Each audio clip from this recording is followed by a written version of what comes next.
Welcome to the lesson that will provide some basic tips about making copies of Google Docs and changing the sharing options. The first thing you'll want to do is go ahead and sign into Google if you have not already. In this example, I'm going to show you some projects that will be put into my Google Drive. As you can see, this is literacy units, and if I click on the image, it links to a resource, and it's forcing me to make a copy. Because these are all literacy units, I'm going to go to my Google Drive by clicking on the apps, choosing Drive, and then I'm going to make a folder called Literacy Units. I will choose New, Folder, I will type in Literacy Unit, and click Create. Just so you know, you can right-click on those and you can change the color if you so choose.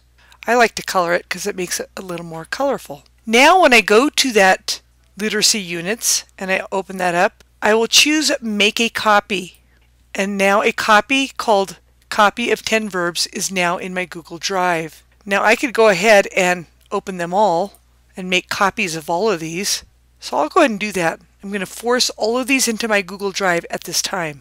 So I managed to open up all of these wonderful, fabulous literacy units, and they are in my drive. So I'll go back to my drive. And if they don't pop up right away, you might have to do a search. But you can see here are the ones called Copy of Proverbs, Quotes, and so forth. So what I'm going to do is I'm going to select one and hold the Control key to grab all of these copies and get them into that Literacy Units folder. Now I could click down and drag it in there, or I can right-click and choose Move To, and then select that Literacy Units folder, and then move it.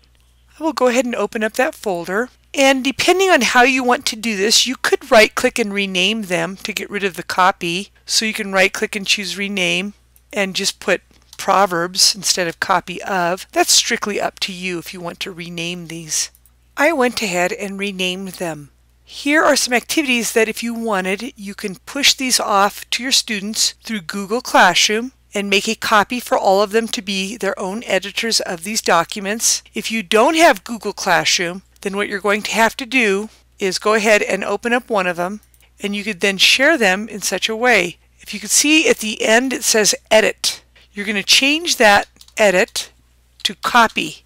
Then what you're going to do is you're going to take that, select it, and you can right-click and copy that URL, and then you need to share that URL with your students, and they'll be forced to make copies like I just demonstrated. So I'll show you how that will work. So I'll make a new tab and I will right-click and choose Paste. As you can see, copies at the end. I will hit Enter so you can see what this looks like for the student. You could assign the URL to maybe half of the class and then encourage the other half to be invited by those students so they could collaborate on that document. So for example, let's say I'm the student who happens to have 10 verbs in my Google Drive. I would choose Share in the upper right corner, and I would type in the student's email address and invite them as an editor. Once they're invited as an editor, they would go into their Google Drive, then they would go into their Shared With Me on the left and open it up so they can edit together. This concludes the session on how to make copies of Google Docs and manage editing and sharing options. Until next time, you have a wonderful day.